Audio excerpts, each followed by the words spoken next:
नेताओं से कहती हूँ, सर कलम करके आपके चरणों में छोड़ देंगे अगर मेरे जवाब से आप असंतुष्ट हो।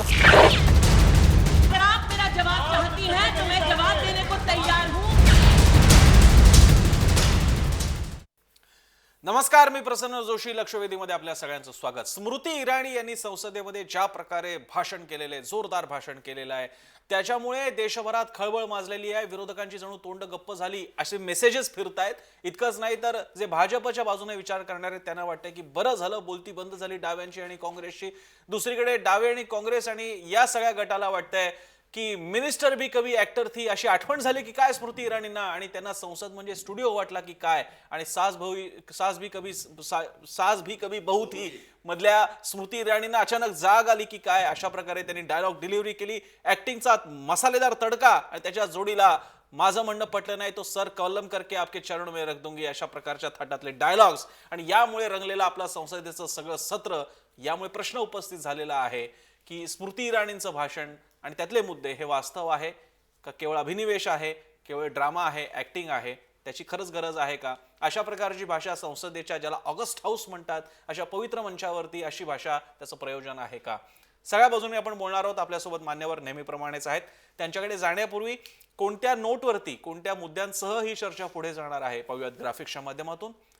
आपले मुद्दे आहेत: स्मृती इराणींचं भाषण वास्तव की अभिनिवेश, स्टाईलबाज भाषणात सत्याचा अंश किती, स्मृती इराणींच्या प्रतिवादानं विरोधक घायाळ झालेत, स्मृतींच्या भाषणानं काँग्रेस डावे उघडे पडलेत, संसदेत रोहित प्रकरणाची चर्चा नीट झाली आहे का.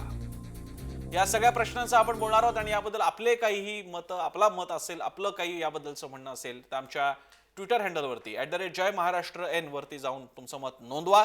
स्मृती इराणींचं संसदेतलं भाषण अभिनिवेश होता का, तुम्ही उत्तर देऊ शकता आमच्या ट्विटर हँडलवरती. ट्विटरवरती पोल आमचा सुरू झालेला आहे. आपण चर्चेकडे जाऊयात. आपल्यासोबत इथे स्टुडिओपासून मी सुरुवात करेन. आपल्यासोबत आहेत प्रकाश अकोलकर, सकाळचे, दैनिक सकाळचे राजकीय संपादक. त्यांच्या शेजारी आहेत हरीश रोगे, काँग्रेसचे प्रवक्ते. थोड्याच वेळात आपल्यासोबत शायना एनसी असतील, ज्या भाजपच्या प्रवक्त्या आहेत. पुण्याहून आपल्यासोबत वनिता देशमुख आहेत, ज्या स्वतः सामाजिक कार्यकर्त्या आहेत. आणि त्यांच्या शेजारी बसलेले आहेत विश्वंभर चौधरी, सामाजिक राजकीय विश्लेषक आणि स्तंभलेखकार. सगळ्यांचं स्वागत. मी अकोलकरांपासून सुरुवात करेन. अकोलकरजी, बऱ्याच दिवसानंतर संसदेमध्ये अशा प्रकारचं भाषण, भाषाशैलीचा उत्तम नमुना, त्याच्या जोडीला अभिनयाची जोड, कशा प्रकारे बघता तुम्ही? म्हणजे हे जे भाषण स्मृती इराणींचं झालं, राज्यसभेत पण झालं, लोकसभेच्या नंतरच्या दुसऱ्या दिवशी ते बघून खूप लोकांना असं वाटलं की एक जोरदार तडाखेबंद भाषण आपण ऐकलं. तसं वाटणं स्वाभाविक होतं, कारण सोनिया गांधींच्या हिंदीवरती मर्यादा आहेत, त्यामुळे त्यांच्या भाषणाला मर्यादा पडतात. मनमोहन सिंग हे कमी बोलत होते आणि मोदी हे संसदेत फारसं बोलायला उत्सुक नाहीत. या पार्श्वभूमीवर सत्ताधारी आघाडीचा एक मंत्री इतक्या मोठ्या वादंगावरून बोलला, याबद्दल लोकांच्या मनात क्युरिओसिटी होती. त्यातही एक महिला आहे, जी महिला 12 वर्षांपूर्वीच्या सास भी कभी बहू थी मधल्या तुलसी विराणीची आठवण पदोपदी आपल्याला करून देत होती. आताही आपण जे दृश्य बघतोय ती त्याच धर्तीची वाटतायत. फक्त तिने तिथे सुनेचा रोल होता. आता मला वाटतं त्या सासूबाईंचा. मगाशी खरं तर मी प्रस्तावनेमध्ये स्मृती इराणी भी कभी तुलसी विराणी थी असं म्हणायला पाहिजे. बरोबर आहे, अगदी त्याची आठवण झाली. पण आणि त्याच्यात अभिनिवेश असणं हे अगदी स्वाभाविकच होतं, कारण त्या बेसिकली ऍक्टर आहेत आणि ऍक्टर असल्यामुळे अभिनिवेश होताच. आता त्यात वास्तव किती आहे ह्याच्यात आत्ता जायचंय का पुढच्या टप्प्यात जायचंय तुम्ही? पण मी अजून 2 गोष्टी सांगतो फक्त, की संसदेमध्ये भाषणांबद्दल अनेक लोक प्रसिद्ध होते. काँग्रेसचे मोठमोठे दिग्गज नेते होते. स्वतः पंडित नेहरूंपासून ते इंदिरा गांधींपर्यंत लोक अतिशय उत्कृष्ट मुद्देसूद बोलण्याबद्दल प्रसिद्ध होते. यशवंतराव चव्हाणांसारखे लोकसभेमध्ये अतिशय मुद्देसूद बोलणारे महाराष्ट्रातले नेते होते. मधु दंडवते होते, नाथपै होते. आणि नाथपैंच्या बाबतीत तर असं सांगितलं जायचं की नाथपै बोलायला उभे राहिले तर पार्लमेंटमध्ये, हाऊसमध्ये असले तर नेहरू येऊन ताबडतोब ऐकायला बसायचे, असं वक्तृत्व होतं, कारण त्याच्यात काहीतरी कंटेंट असायचं. आणि आता प्रश्न असा निर्माण झाला की वास्तव किती आहे असा प्रश्नच आपण विचारला आहे. असा प्रश्न मला वाटत नाही वाजपेयींपासून बलराज मधोकांपर्यंत जे भारतीय जनता पक्षाचे किंवा म्हणजे पूर्वीच्या जनसंघाचे नेते होते, त्यांच्या कोणाच्याही भाषणाच्या वेळेला ते खोटं बोलतायत असं वाटलं नव्हतं. त्यामुळे अभिनिवेश जरूर होता. वास्तव होतं का अवास्तव होतं काल्पनिक किती होतं हे आपण बघूच या. अर्थात हरीश रोगेजी, या सगळ्या पार्श्वभूमीवरती गेले काही दिवस अतिशय आक्रमक असणारी एक काँग्रेस होती, पण या 2 दिवसात आम्हाला दिसलं राहुल गांधी तर काही बोलतच नाहीये. ज्योतिरादित्य सिंध्यांनी बाजू मांडायचा प्रयत्न केला, पण नंतर भाजपकडनं जो सगळा अटॅक सुरू झाला, स्मृती इराणी, अनुराग ठाकूर, त्याला उत्तर पुरेसं जोरदार जोरकसपणे काँग्रेसनं दिलं तर नाहीच नाही. शिवाय ज्या मुद्द्यांना घेऊन काँग्रेसने आंदोलन सुरू केलं होतं त्याला उत्तर द्यायला जर का संबंधित पक्षाच्या मंत्री उभ्या राहिलेल्या आहेत आणि त्या सांगतायत, ते खरं बोलतायत खोटं बोलतायत सोडून द्या, त्याला तुम्ही सगळे उपस्थितच राहत नाहीत. मग काँग्रेसची बाजू काँग्रेसने स्वतःच पाडून घेतली का? नाही, असं काही नाही आहे. एक गोष्ट आपण लक्षामध्ये घ्या की स्मृती इराणींचं भाषण हे संसदेमध्ये झालं, याचं मला काय फारसं नवल वाटलेलं नाही. कारण आमचे देशाचे पंतप्रधान परदेशामध्ये जाऊन कुठल्या तरी चौकामध्ये NRIंच्या समोर उभे राहून अशाच प्रकारची भाषणं करत असतात, हातवारे करत असतात, टिंगलटवाळी करत असतात, ती सुद्धा परदेशामध्ये जाऊन करत असतात. आता काँग्रेसबद्दल त्याने म्हटलं तर मी समजू शकतो, काँग्रेस म्हणजे ते परदेशामध्ये जाऊन किती टीका करणं कितीशी रास्त आहे, त्याचा विचारवंताने विचार करायचा आहे. परंतु त्या ठिकाणी जाऊन असं पण म्हणतात की ह्या देशामध्ये मी जन्म घेतला हे माझं दुर्भाग्य आहे. आणि त्यामुळे स्मृती इराणीने अशा प्रकारचं भाषण म्हणजे या संसदेमध्ये केलं, याचं मला फारसं काय नवल झालं नाही. परंतु आता अकोलकरांनी काही उदाहरणं दिली की संसद किंवा त्या संसदेला एक दर्जा होता, विद्वत्ता प्रचूर अशा प्रकारची भाषणं त्या ठिकाणी होत असत. त्या ठिकाणी भूपेश गुप्तांसारखे किंवा मुखर्जींसारखे त्या ठिकाणी वक्ते होते. त्याच्यानंतर त्याच्या पार्श्वभूमीवरती आज काही चाललेलं जे आहे ते मग अनुराग ठाकूर असेल किंवा मग स्मृती इराणी असेल, हे बघितल्याच्या नंतर आजच्या संसदेबद्दल आणि संसदीय प्रणालीबद्दल थोडीशी भीती वाटायला वाटते. पण हा जो संसदेचा हा खालावलेला डिस्कोर्स आहे तो जरा उन्नत करण्यासाठी जरा काँग्रेसच्या तुमच्या राहुल गांधींनी, सोनिया गांधी एक वेळ राहून द्यात, आपल्याला कल्पना आहे त्यांना मर्यादा आहे, हरकत नाही, पण राहुल गांधी उभे राहिले असते, आणखी कोणी तुमचे सगळे जी बँड वॅगन आहे वक्तृत्व शैलीची ती उभी राहिली असते, तर कदाचित चर्चेचा तुम्ही चर्चेत भाग पण घेणार नाही आणि म्हणणार चर्चेचा स्तर खालावला. हे एकाच वेळी कसं शक्य आहे? नाही, एक गोष्ट आहे की राहुल गांधीनेच प्रत्येक वेळेला बोलायला पाहिजे अशातला काही भाग नाही आहे. त्या ठिकाणी ज्योतिरादित्यचं भाषण अतिशय चांगलं झालं, मुद्द्याला धरून झालं आणि भारतीय जनता पक्षाकडून जे जे काही आक्षेप त्या ठिकाणी घेतले गेले त्या प्रत्येकाला सडेतोड उत्तरं त्यांच्याकडून दिली गेली. ज्या तऱ्हेनं अभिनय वगैरे जे करण्याचा प्रकार स्मृती इराणींकडे आहे तो अभिनयाचा प्रकार कदाचित आमच्या काँग्रेसच्या वक्त्यांकडे नसेल. ठीक आहे, मी शायना एनसीजींना विचारतो. शायना एनसी सध्या तरी आपल्यासोबत फोनद्वारे आहेत, पण थोड्याच वेळात ते आपल्यासोबत लाईव्ह असणार आहेत. शायना जी, कांग्रेस का कहना है कि स्मृति ईरानी जी का पूरा भाषण ये अभिनय शैली की एक मिसाल थी, भाषण के बाकी की सत्यता तो दूर की बात है, मुद्दे तो उसमें थे ही नहीं और पूरे सत्य का अपलाप वहां पे किया गया है और सारे मुद्दों से परे ऐसा पूरा पॉइंटलेस और उसकी वजह से यूजलेस भाषण दिया स्मृति ईरानी ने. देखिए, सबसे पहले तो मैं 2-3 मुद्दे पेश करना चाहती हूँ कि कांग्रेस पार्टी के पास कोई भी आपत्ति थी या कोई भी आपत्ति हुई स्मृति ईरानी के बयान से तो उनके पास मौका था पार्लियामेंट में, उन्होंने क्यों नहीं उठाया? यहाँ लगातार कहना कि उन्होंने दुर्गा देवी के बारे में टिप्पणी की, लेकिन उन्होंने अपनी व्यक्तिगत राय मत नहीं रखी, उन्होंने एविडेंस के आधार पे वही पढ़ा जो उनके पास थे, जो वहां के स्टूडेंट्स के यहाँ से प्राप्त हुए थे. JNU के केस में जो आपको लगता है कि ये एक मुद्दा है जहां सरकार विछन पे जा रही है, तो बिल्कुल गलत है, क्योंकि हमें कोई डिप्रेव्ड मेंटालिटी या सेक्शन ऑफ स्टूडेंट्स को अटैक करने की आवश्यकता ही नहीं है.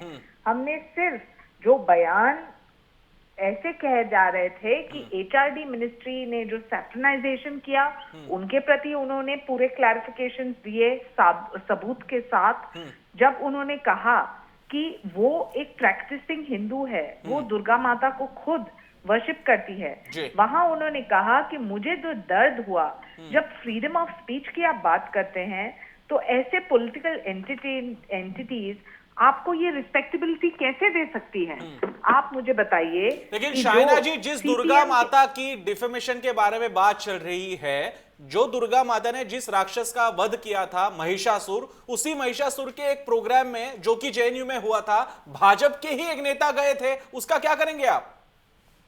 देखिए, ये मुद्दा भाजपा, कांग्रेस, एक व्यक्ति, दो व्यक्ति के बारे में नहीं है। जो आप फ्रीडम ऑफ स्पीच की बात करें और एक तरफ आप रोहित मूला का केस के बारे में चर्चा करें, तो उन्होंने क्या कहा कि जो आपको मेरे जवाब से संतुष्टि नहीं, तो मैं ये सब सबूत आपके सामने पेश करना चाहती हूँ कि जो आपको लगता है कि हमने कोई भी षड्यंत्र या किसी के प्रति हम ऐसे चले गए, तो ये बिल्कुल गलत है। अफजल गुरु, आप मुझे बताइए, क्या वो एक आतंकवाद थे या नहीं?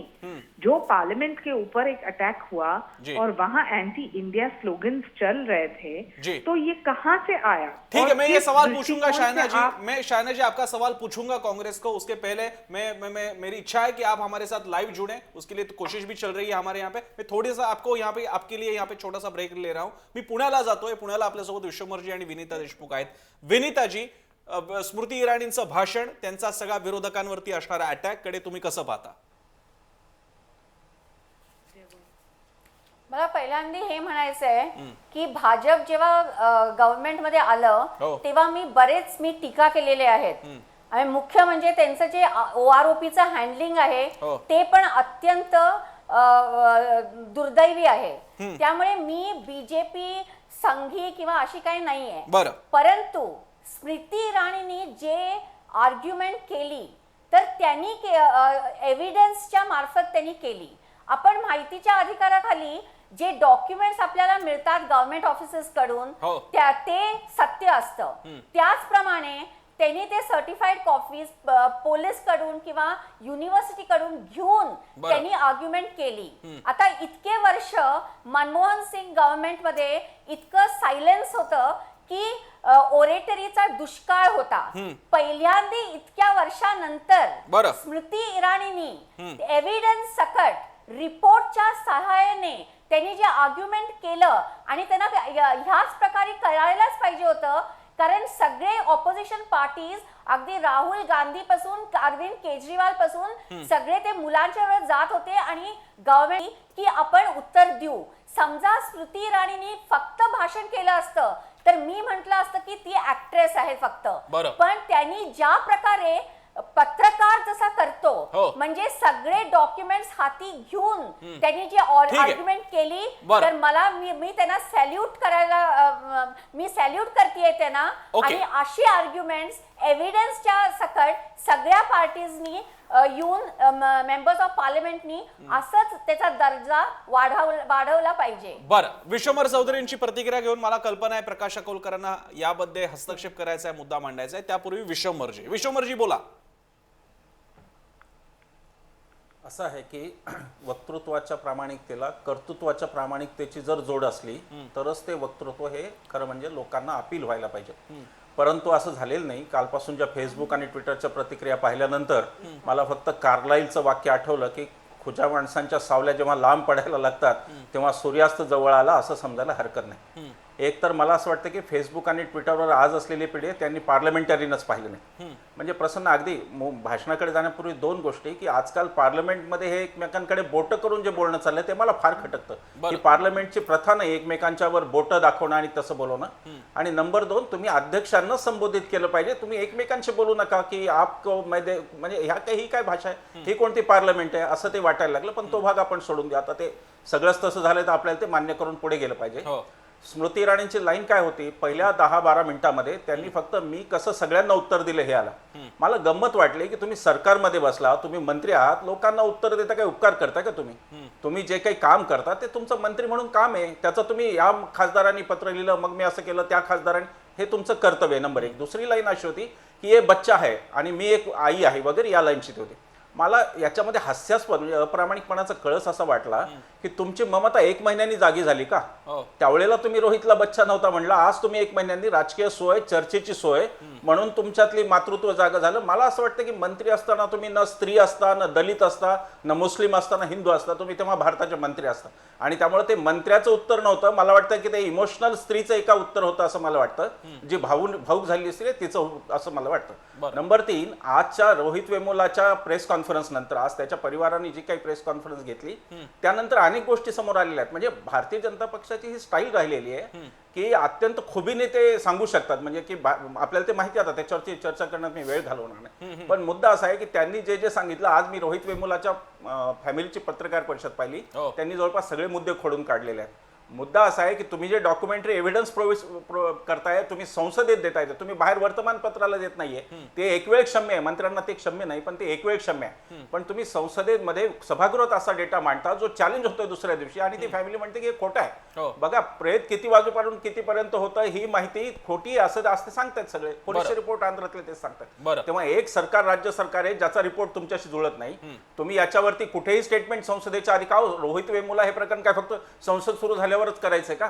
तुम्हाला जर तळमळ होती असं सरकारला आधी पण स्टेटमेंट काढता आलं असतं. संसद सुरू व्हायची, सत्र व्हायची वाट पाहायची नव्हती.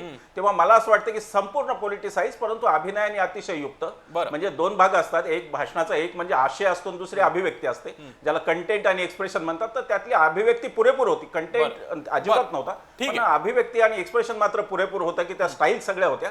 मला वाटतं त्या पंतप्रधानांकडून सगळ्याच मंत्र्यांनी. मी विचारतो विश्वंभरजी, तुमचा तुम्ही जो बायफॉकेशन करून दाखवलेला आहे, अभिनिवेश आणि कॉन्टेंट याच्यातलं ते मिश्रण होतं, पण याच्यामध्ये आशयापेक्षा अभिव्यक्ती जास्त सरपास होऊन गेली असं विश्वंभर चौधरींचं म्हणणं आहे. शायना इनसे आता आपल्यासोबत स्वतः आहेत.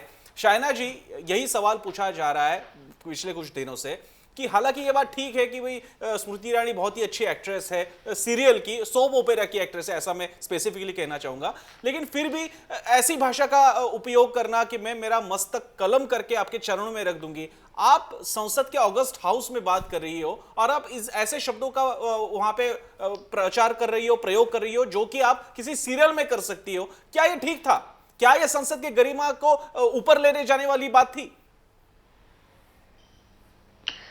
देखिए, सबसे पहले तो ये कोई नाटक नहीं था. ये संसद में एक मंत्री के रूप में जो आरोप लगा गए थे, जहां उनको लगातार ये कहा गया था कि देखिए आप एजुकेशनल सिस्टम को सैफ्रनाइज कर रहे हैं, देखिए कि आपने क्या गलत किया है, आपने रोहित के केस में आपने क्या की, एचआरडी की मिनिस्ट्री ने क्या किया है. मैं मानती हूं ये सभी चीज एक बाय एक, जैसे कि उन्होंने पहले कहा कि कौन से ऐसे बयानबाजी थे जेएनयू में जिसके प्रति उनको टिप्पणी करने की आवश्यकता थी.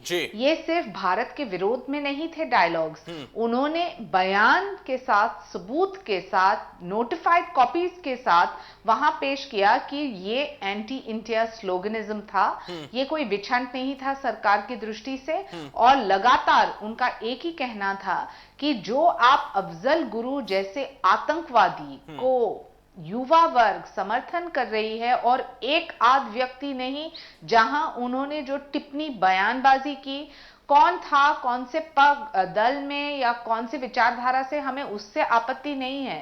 प्रजातंत्र लोकतंत्र में खूबी यह है कि एक ही मुद्दे के ऊपर 10 राय में मतभेद भी हो सकते हैं. हम स्वीकार करते हैं, हम कॉन्क्रीट क्रिटिसिज्म का स्वागत करते हैं, लेकिन जो आपको लगता है कि आपका fundamental right in terms of freedom of expression है कि आप भारत के खिलाफ बयानबाजी करें या फिर आतंक को समर्थन करें, तो हमारे पास ये सबूत है. इसके आधार पे भी न जाते हुए उन्होंने क्या कहा कि मेरी सहानुभूति है कन्हैया जैसे युवा वर्ग के साथ, क्योंकि मुझे लगता है कि वो भटक गए. मुझे लगता है इससे ज्यादा ईमानदार स्पष्ट बयान एक मंत्री के रूप से आपको नहीं शायना मिलेगा. जी, इतना ही प्रेम, इतना ही लगाव अगर युवा जनों से था, तो आपकी सरकार ने सीधे उन दोनों लड़कों को लेकर सेडिशन के चार्ज में क्यों डाल दिया? क्यों उन्हें किसी तरह की अपॉर्चुनिटी नहीं दी गई कि उनकी दलील भी सामने आए? देखिए, जो इन्वेस्टिगेशन भी चालू था तो वहां भी टिप्पणी के साथ कि कुछ नहीं होगा, कोई भी युवा शक्ति या युवा संगठन या युवा व्यक्ति को, क्योंकि हम चाहते हैं कि एक एक बयान का जो क्लैरिफिकेशन की आवश्यकता है वो जरूर स्पष्ट रूप से दोनों तरफ से होना चाहिए. लेकिन उन्होंने जो पार्लियामेंट में द लार्जर डिबेट कि कहां से आए हैं ये सब पुस्तक, जो यूपीए के सरकार में आप चार कक्षा के बच्चे को और 6 कक्षा के बच्चे को ऐसे ऐसे चीज सिखाते हैं तो उनकी सोच विचारधारा उस दृष्टिकोण में जाएगा। तो जो लगातार लोगों ने टिप्पणी की है कि देखिए आप आए हैं और सब चीज आप बदल रहे हैं, हम कुछ बदल नहीं रहे हैं। जो वाइस चांसलर्स है वो कहां से आए, कौन से क्रेडेंशियल्स पे, पिछले सरकार के कितने थे, उन्होंने सभी स्टैटिस्टिक्स पेश किए। जो आपको लगता है कि इसमें उनका नाटक या कला, मैं मानती हूं कि उनकी वक्ता और अच्छी वक्ता होने की प्रशंसा हमें करनी चाहिए कि आज भारत देश में महिला ओरेटर्स हैं जो अपना पक्ष रख सकते हैं, पक्ष सबूत के साथ रख सकते हैं और सब्सटैंशिएटेड एविडेंस के साथ, ताकि आप जब आरोप करें तो वो आरोप के प्रति जो प्रत्यारोप का मुद्दा उठता है उनका भी हक बनता है कि वो रखे सबके सामने। ठीक है, हम ये भी बात मान ले कि वो अगर अच्छा अभिनय कर भी सकती हैं सोप ओपेरा का, फिर भी अभी ये बात अभी तक हमारे पल्ले नहीं पड़ रही है कि क्या ऐसा अभिनय उसके आशय के परे जाके आगे जाके अगर कोई कंटेंट सामने पेश करने वाला हो तो क्या वो सत्यता से अपलाप होगा क्या। मैं स्टुडिओ में आ रहा हूं, पहिले आपल्यासोबत अकोलकर मगासपासून त्यांना काही विषय बोलायचे होते। अकोलकरजी। नाही, फार त्यांनी अगदी काहीतरी मोठे कागदपत्र सादर करून आपण काहीतरी त्रिकालाबाधित सत्य, युनिव्हर्सल ट्रूथ हे मांडतो आहे असा अभिनवेश त्याने आणला होता। त्यातलं विश्वंभरजीने आता सांगितलं की त्याच्या आईने, रोहित वेमुलाच्या आईनेच आज ते सगळे दावे खोडून काढलेले आहेत। एस्पेशली 7 महिने त्याला स्टायपेंड दिलं जात नव्हतं आणि बाईंनी आपल्याला, मंत्रीबाईंनी असं सांगितलेलं की त्याला कोणताही अन्याय त्याच्यावरती झालेला नाही। दुसरी महत्त्वाची गोष्ट म्हणजे दुर्गापूजेच्या आणि महिषासूर कार्यक्रमासंबंधात जे काही त्यांनी पत्रक वाचून दाखवलं, तर इथे लक्षात घ्यायला पाहिजे एक मूळ बाब की आपल्या देशामध्ये काही लोक ज्या देवतांना पूजतात आणि काही लोक त्यांना असुर मानतात, त्या असुरांना काही समाज देव मानतो, रावणालाही देव मानणारे लोक आहेत। हा आर्य आणि द्रविड या 2 संस्कृतींमधला संघर्ष आहे आणि त्या संस्कृतीत जे काही डायव्हर्सिटी आपल्या देशात आहे, वेगवेगळ्या टाईपच्या कल्चरची, ते आपलं वैशिष्ट्य आहे। मी त्या मुद्द्याकडे आता जाऊया नको, पण त्या संघटनेचं ज्यांनी कोणी ते आयोजित केलं होतं कार्यक्रम, महिषासूर कार्यक्रम, त्यांचं पत्रक वाचून दाखवतो असं मंत्र्यांनी, स्मृती इराणी यांनी लोकसभेमध्ये सांगितलं।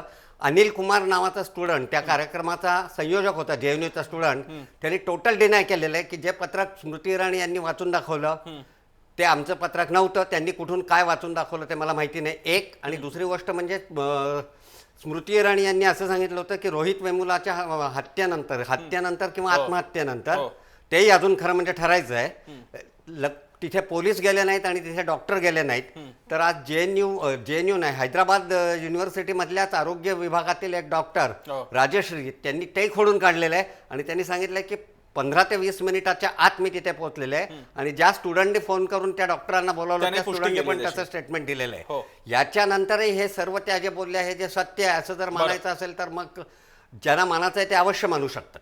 बरं, मी ब्रेकवर जाण्यापूर्वी रोगेंना एक छोटासा प्रश्न। रोगेजी, या सगळ्या पार्श्वभूमीवरती हे मुद्दे जे आपण आता मांडतोय त्या पार्श्वभूमीवरती काँग्रेसला फार मोठी संधी होती की त्यांनी या मुद्द्यांना उत्तर द्यावं, पण जे काही प्रश्न विचारण्यात आले काँग्रेसला की जर का तुम्हाला JNU वगैरे एवढ्या गोष्टी सगळ्या वाटत असतील तर JNU मध्ये दिल्या जाणाऱ्या तथाकथित देशद्रोही घोषणांबद्दल काँग्रेसला काय वाटतं, अफजल गुरुच्या मृत्यूबद्दल काँग्रेसला काय वाटतं, अफजल गुरुच्या इन्स्टिट्यूशनल मर्डर बद्दल, लिगल ज्युडिशियल मर्डर बद्दल काँग्रेसला काय वाटतं, या सगळ्या मुद्द्यांच्या बाबतीत आणि पुन्हा तो दुर्गा वगैरे विषय त्याच्यात आलाच, काँग्रेसने याबद्दल एकही उत्तर दिलेलं नाही। काँग्रेसची भूमिका काय, अफजल गुरुच्या बाबतीत भूमिका काय?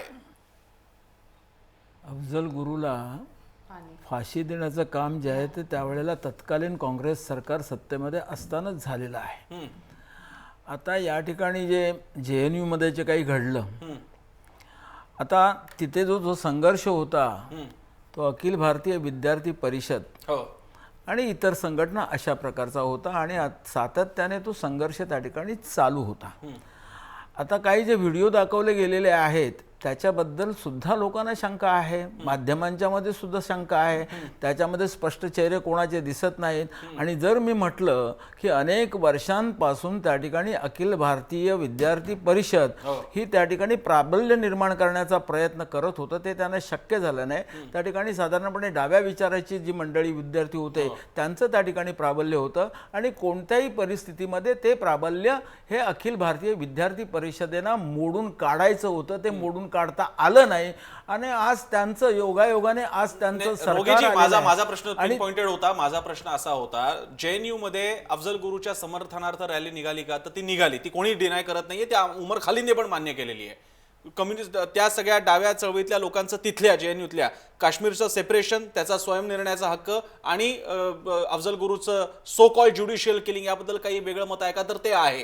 काँग्रेसचं याबद्दल काय मत आहे? तुम्ही सपोर्ट करता का? माझं म्हणणं एकच आहे, माझ्या पक्षाचं म्हणणं एकच आहे की जे राष्ट्राच्या विरोधामध्ये ज्या काही घटना घडत असतील त्याचा आम्ही निषेध करतो, आम्ही त्याच्या बाजूने कधीही नाही. पण ती कारवाई आम्ही केली असं भाजपचं म्हणणं आहे. नाही, पण आज एक गोष्ट आहे की ते कारवाईच्या गप्पा करतायत, परंतु ज्या वेळेला आज काश्मीरमध्ये त्यांचं सरकार आहे, कोणाबरोबर आहे? PDP बरोबर सरकार आहे त्या ठिकाणचं. आणि ज्या वेळेला ते सरकार स्थापन झाल्याच्या नंतर काही दिवसामध्ये काही दिवसामध्ये त्यांचे मुख्यमंत्री त्यांचे उपमुख्यमंत्रीच्या बरोबर बसून सांगतात की आमचं या ठिकाणी जे निवडणूक झाली ती निवडणूक व्यवस्थित पार पाडल्याबद्दल आम्ही पाकिस्तान सरकारला धन्यवाद देतो. इतकंच नव्हे तर आतंकवाद्यांना सुद्धा आम्ही धन्यवाद देतो. एक सांगतो, यांचं जे मंत्रिमंडळ झालेलं आहे, मंत्रिमंडळाचे जे सदस्य आहेत त्या मंत्रिमंडळामध्ये, त्याच्यामध्ये एक अतिरेकी, पूर्वीचा अतिरेकी, आता तो कदाचित सुधारला असेल, तो लोध नावाचा एक माणूस आहे, तो त्यांचा मंत्री आहे. त्यामुळे या मंडळीने याच्याबद्दल बोलू नये. मी एवढंच सांगतो की राष्ट्रवाद, एक गोष्ट मी तुला सांगतो की दुर्गादेवी होती, तिने राक्षसांचा वध केला, बरोबर आहे. आता यांच्या दृष्टीने यांच्या विचाराशी जे सहमत नाही ते सगळे देशद्रोही. आता तो हार्दिक पटेल, ते सगळे राक्षस आहेत. हार्दिक पटेल जो आहे तो देशद्रोही खाली. एक मिनिट, अभी सुनो मेरी बात. त्या विनिता देशमुख होत्या, विनिता देशमुख आपण नंतर बोला. तो हार्दिक पटेल आज देशद्रोही म्हणून आज जेलमध्ये आहे. एवढंच नव्हे तर परवा 2 दिवसापूर्वी जे याच्यामध्ये हरियाणामध्ये आंदोलन झालं त्याचा नेता एक वीरेंद्र म्हणून आहे, त्याला सुद्धा जेलमध्ये टाकलेलं आहे देशद्रोहाखाली. किती नावं सांगायची? जे म्हणून संघाचा विचार मान्य करत नाही, भारतीय जनता पक्षाचा विचार मान्य करत नाही, ते सगळे देशद्रोही आहेत. आणि त्यामुळे माझं असं म्हणणं आहे की ही जी संस्था आहे, आमची जी लोकशाही प्रणाली आहे, त्या प्रणालीलाच कुठेतरी नख लावण्याचा प्रयत्न होतोय भारतीय जनता पक्षाकडून. एवढं मला या ठिकाणी नमूद करायचं. संसदेतली कार्यवाही, स्मृती इराणींनी दिलेलं उत्तर आणि विरोधकांनी एक फार मोठी संधी गमावली का? वॉकआउट करणं सोपं असतं, पण त्याच्यामुळे मोकळं रान मिळालं स्मृती इराणींना. अनइंटरप्टेड सगळ्या मीडियाचं अटेन्शन असणारं भाषण त्यांना करता आलं आणि आज जे काही इम्प्रेशन झालेलं आहे ते तर झालेलं आहे. तो मुद्दा घेऊन मला सगळ्यांकडे जायचंय. ब्रेकवर जाताना पुन्हा आठवण, आपल्या सगळ्यांना जर का या चर्चेमध्ये भाग घ्यायचा असेल तर ट्विटरवरती आपला प्रश्न आहे @जयमहाराष्ट्रN या ट्विटर हँडलवरती. स्मृती इराणींचं संसदेतलं भाषण अभिनिवेश होता का? तुम्ही उत्तर द्या त्याला. कार्यकर्ता और आपके नेताओं से कहती हूँ, सर कलम करके आपके चरणों में छोड़ देंगे अगर मेरे जवाब से आप असंतुष्ट हो. अगर आप मेरा जवाब चाहती हैं तो मैं जवाब देने को तैयार हूँ.